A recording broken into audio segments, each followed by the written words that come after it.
晦日のライジン振り返り動画です。バトンが受け継がれていく時間の流れ、その美しさみたいなのをすごい感じたし、結構気持ち分かる部分があって、そういう意味で僕の感情も動くいい試合だったですね。コツコツでいいからそのままやってくださいみたいな感じで言ってました。100のパフォーマンス、120% のパフォーマンスが見たいにつきます、僕は。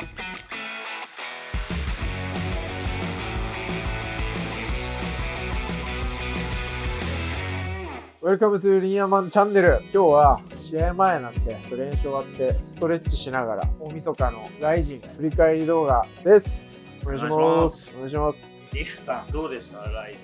会場行きました。会場行きました。はい。そうですよね。はい。朝倉未来選手が引退された後のライジンっていうことで、この間のスーパーライジン3あの時と比べて会場の熱気っていうのは何か変化とか起きてます？熱気の変化は別に特に感じなかったかな。僕は桜庭大成選手のところですごい騒いじゃって、ちょっと自分が騒いだがゆえに周りがどうだったのかちょっと分かんないんですけど、それ以外はライト級のタイトルマッチあったじゃないですか。はい。あ、スーパーアリーナだっていう感じがしたっすね。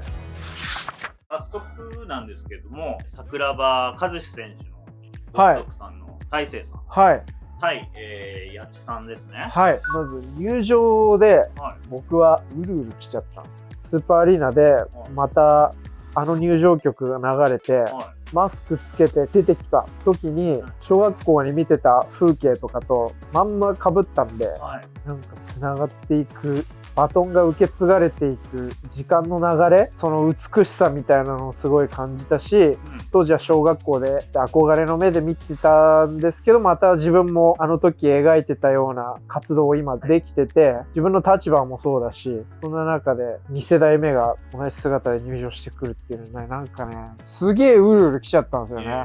はい。感慨深かったっす、あれは。あれが結構あの日の僕の涙腺ピーク来たっすね。そういう経験がなんかできると思わなかったんで、そこでまずすごい嬉しかったっす。で、あの勝ち方じゃないですか。思わず叫んじゃったっすね。ちょっとスター性がある勝ち方でしたね。そうですね。あれ狙ってたらしいですね。キャッチからのパンチ。マジで？練習してたって。すごいっすね、それは。デビュー戦でそこまで考えて作れないっすよ、やっぱなかなか。しかも実行できるのがすごい。やっぱあれじゃないですか、カジスさんのブレインが後ろにいるから。絶対そうっすね。やっぱそうなんです。やっぱ親子で格闘技をやってる選手の強さ、2人分乗ってるような感じがありましたね、あの日は。すごい。技術的にはどうでしたか？もっと早くタックルに行くのかなとか。思ってたんですよ。もうがっつりグラップリングゲームで制しに行くのかなって。たかが30秒だったんですけど、10秒15秒ぐらいで行くのかなっていう。八千さんが最初に1、2、3とか多分3つぐらい出した後に、すぐ行くのかなって思ったけど、そこ行かずに我慢して蹴り出してっていうのをやってたんで、詰まってた30秒に。将来が楽しみな選手ね。楽しみです。めっちゃ楽しみです。次戦に期待ですね。茨の道ですからね。負けた方がね、楽だったっていう見方もあるぐらい厳しい世界ですから、スター街道を読めるといいなってこう、なんか僕は応援したいくなるファイターでしたね。そうですね。振る舞いとかも含めて。そうですよね。はい。わかります。正統派の。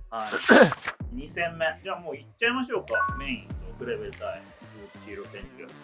さんから見て、千尋選手、いつも通りな感じがしました。そうじゃないですか。なるほど。じゃあいつも通り力は出せてたと。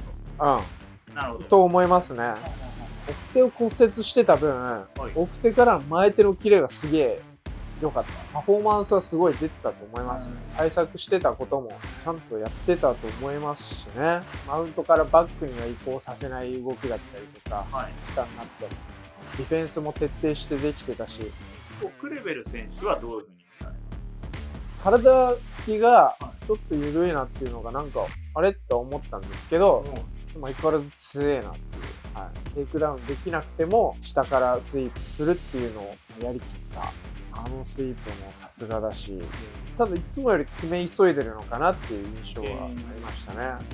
っと削って手詰まりにしてからっていう戦い方のイメージだったけど、急いでるのかなっていう印象はあったですね、あの試合。プロフェッションとかで長いこと格闘技やってきて、ちょっと疲れも感じるみたいなことを言ってて、ここが取れなかったらまた下からやっていくっていうのはないみたいなことを言ってて、なんかね、自分もね、キャリア的には全然浅いけど、これをやりたいって思ってから追いかけて、レスリングから僕はこれを追いかけてるんで、ちょっと気持ち分かる部分もあって、ちょっとクレベル選手にもいいパフォーマンスで頑張ってほしいっていう気持ちもあって、そういう意味で僕の感情も動くいい試合だったですね。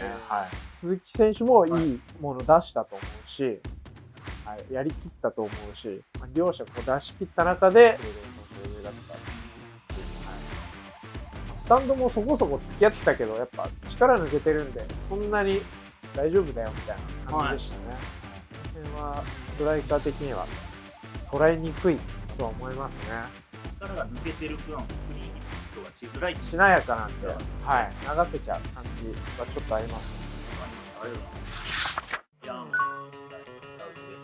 ヤーマンの底力、すごかったっすね。まさかあそこまで追い詰めるとは思わなかったし。ベック選手は相当強いわけですね。強いですね。あの国は総じてレスリング力も高いし。負けはしたものの、評価が落ちるような試合じゃなかった。いやいや、むしろ、そうですね、むしろ上がったんじゃないですか。なるほど。途中カットしたりもしてましたし、あれで結構いいものを得たんじゃないかな。なるほど。MMA っていうのに馴染んできてるような感じしましたか？そうですね。体幹もしっかりしてるし、ああやって腰落としてずっしりボクシングスタイルでがっつりいくっていう、すごいいいなって思いましたね。もう結構スタイルが見つかってるんで、このまま迷いなく積み上げていけばどこまでいけるんだろうってすごい楽しみですね。いや、インローもうまいですね、あれ。ダウトベックは奥手で入るんで結構足絞ってるんですけど、前足を、内側向いてるからインローはあんま蹴りにくいけど、それでもしっかりガチガチ入れて強くなるんじゃないかなとめっちゃ思いました。武田浩二選手。2する選手。武田浩二選手は、金的食らっちゃいましたね。チンコ。やっぱあのスタイルで、なんかすごい、兄さんも気持ちわかるな、みたいな。どういう意味ですか？大晦日で、先輩後輩同士だけど、バチバチ熱いものを見せようっていう、なんか煽り、試合前の煽りの中で、結構、組の展開で、会場がやっぱ静かだったんで、このまま残り時間1分、残り時間1分って言われて、会場で、このまま終われねえだろっていうのは、でも浩二もやっぱあそこ行ったら、押し込む力とかはすごいし、浩二は息上がってからずっと動けるタイプなんで、押し込む力っていうのは変わらないし、何かしなきゃ、何ができる俺で、膝かっていうので、3つ残された選択肢を言ったら、2回当たっちゃったっていう。そういうことですね。そうですね。盛り上げようっていう気持ちがあの人はエンターテイナーで、そういう方なんですね。盛り上げるのうまい方なんで、このまま年越せねえみたいなのは絶対あったと思うんですよ、あの展開だと。1ラウンドですごいアームロック、十字、洗濯バサミの流れがすごいやっぱ綺麗でうまいし、強力だなって浩二があの方に元気な1ラウンドの序盤にあんな簡単に持ってかれるのはすげえなって思った。ちゃんと見せ場もあったんですけど、やっぱ1の後半から2、3にかけてやっぱね、押し込んで浩二もバック取りたいけど、2、3もそれやらしちゃ悪い方にこう入っていくから、それをさせないっていう。攻防はあったんですよ、ずっとね。ただ、分かりやすいもんじゃなかったんで、これは大晦日に見せるもんじゃないって多分あったと思うんですよね。本人も言ってたんですけど、バックを取るっていう動きをずっと見せてて、その中で、取れないなら、ちょっとね、肩で打ったりとか、肘打ったりとかっていうのはあって、もう何個か引き出し作んないとダメですね、みたいな。そこじゃないかな。浩二も盛り上げたいやつなんで、それはそうです。ファイターみんなそうだから。やっぱ後ろ取ってジャーマンで沸かしたいっていうのは多分あったと思うんですよ、思い的にね。大晦日は多分やりたかったと思うんですよ。そんでバッコになった。そうそうそう、多分ずっとね。でまあこだわりがやっぱ命を落とす競技ですね。よく言ってますから。兄さんディフェンスが良くて、なんかまあなかなか取れない。じゃあ次足かけてみようとか、そういうなんか課題は当時にとって難しい試合なんじゃないかな。堀口恭司選手対ズールー選手。はい。僕はあの試合の時は結構近くで見させてもらったんですけど、まあでもなんかやっぱ純粋に応援になりますよね。もう本当にコツコツでいいからそのままやってくださいみたいな感じで言ってました。あ、そうなの。ポイント取ってけっていうこと？いや、ポイント取ってけやんってそんな感じじゃない。そんな言い方じゃないけど。そんな感じじゃないけど、インタビューも見させてもらいましたけど、やっぱ納得いってないようなことが多かったと思うんですけど、ズールー選手がすげえいい選手だったなって思いました。やっぱ強かったですね。強かったですね。はい。ちゃんと対策も立ってたし、打撃で来るんだろうなって思ったけど、テイクダウンも混ぜてたじゃないですか。ああいうのがちゃんとオフェンスでレスリングをああいうストライカーでもちゃんと使えるのがやっぱ世界の高いレベルの選手たちは当たり前にやってることだし、僕もそこは結構意外でした。あのタックルのタイミングとかリーチ長いからやっぱすぐ届くし、レスリングオフェンスなんか1戦目全く見せてなかったから、新井丈選手の時にそこはすごい意外だったですね。これ混ぜてくるのは結構めんどくせえなみたいな思いました。あとはなんかフェイントをかけられてもダブルでアッパー出るのとか、なんか変な超やりにくいファイターだったなって思いましたね。思ったより強かったみたいな、印象。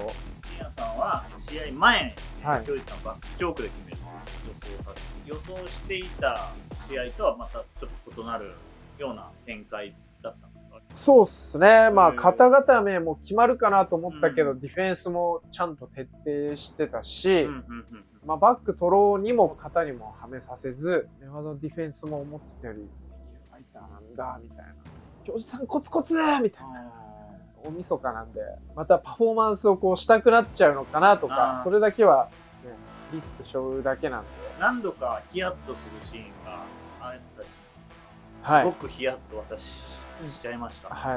ズル選手もなんか何回か手応えあって畳みかけにこうする瞬間もあったんですけど、でもまあそこでもね、奥手でダウン取ってますからね。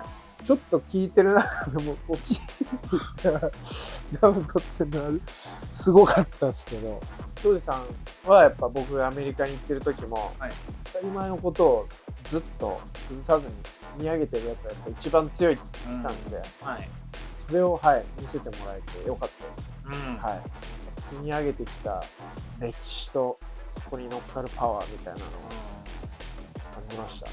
何よりタイトルディフェンスしてよかったです。北米のマットだと全然多分変わってくると思いますね。ザラザラなんでストップが効いてこうフェイントももっと強くかかるだろうし、空手が生きる床。割と来賓はツルツルな方なんですかねあれは。でもやっぱ照明がすごいあったかくて、結構乾いてくるんですかね。結構滑るのかなっていう感じありそうですね。なるほどなるほど。元谷さん、元谷さん対秋元さん、よかったです。秋元選手もやっぱ勢いもあるし、結構強いですね。試合前もね、ちょっと僕もちょっと怖さあるなってやっぱ思ってたんですけど、やっぱ元谷さんに勝ってほしい、もちろんっていう中で。やっぱそのいい倒すものは持ってるから、コーナーにもし詰められたら結構危ないんじゃないかなとか思ってたんですけどね。でも元谷さんの組を切ったら、これはちょっとすごいぞって思ってたんですけど、まあそうだよねそうだよねって感じですね。僕も組ませてもらったこともあるし、元谷さん、やっぱ強い、すごい強いですね。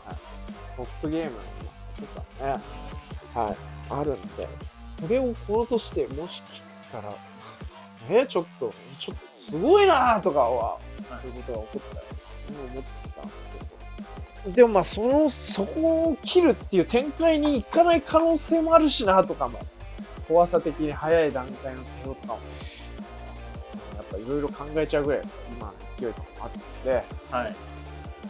とりあえずよかった。さすがでしたよね。そうですね。あそこの対戦あんなに時間あったのに決めきらせなかった秋元選手も、でもそうですね、すごい、めっちゃすごいと思ってます。はい。ミクル選手。復活、復帰っていう。気になっちゃってたんでね、ちょっとね、どっか、本当にいいのかなみたいな。やっぱそういう気持ちあったんですよ。はい。なんかね、人生、ね、念が残っちゃう感じで、終わりそうだなっていうので、ちょっと、その気になったんで、正直見たときは最初はコラ画像かと思ったんですけど、ガチっていうのを見たときに、おーみたいな。対戦相手も、平本蓮選手ですが、そんな物議はあったものの、良かったですね、結局。やった方がいいじゃないですか、あれ。よく平本選手受けたなと思いますけどね。確かに。次に行こうとしてた時にこのリマッチを。日本の格闘技界にとっては、100のパフォーマンス、120% のパフォーマンスが見たいにつきます、僕は。本当ですね。はい。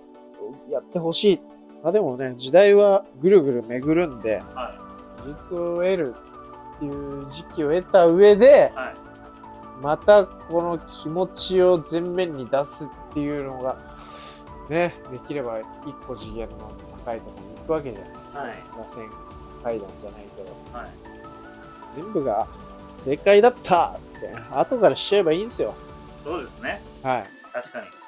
過去は変えられるっていう、僕の好きなことですね。はい。以上がね、大臣大晦日振り返り動画になりました。会場で声かけてくださった皆さんとかもね、すごいいて力もらいました。ありがとうございました。それではご視聴ありがとうございました。最後まで見てくださってありがとうございました。チャンネル登録といいねボタンよろしくお願いします。これもトージさんに見られるんだもんな、どうせ。皆さんの奥さんと。話しづらいもんですよね。そうですね。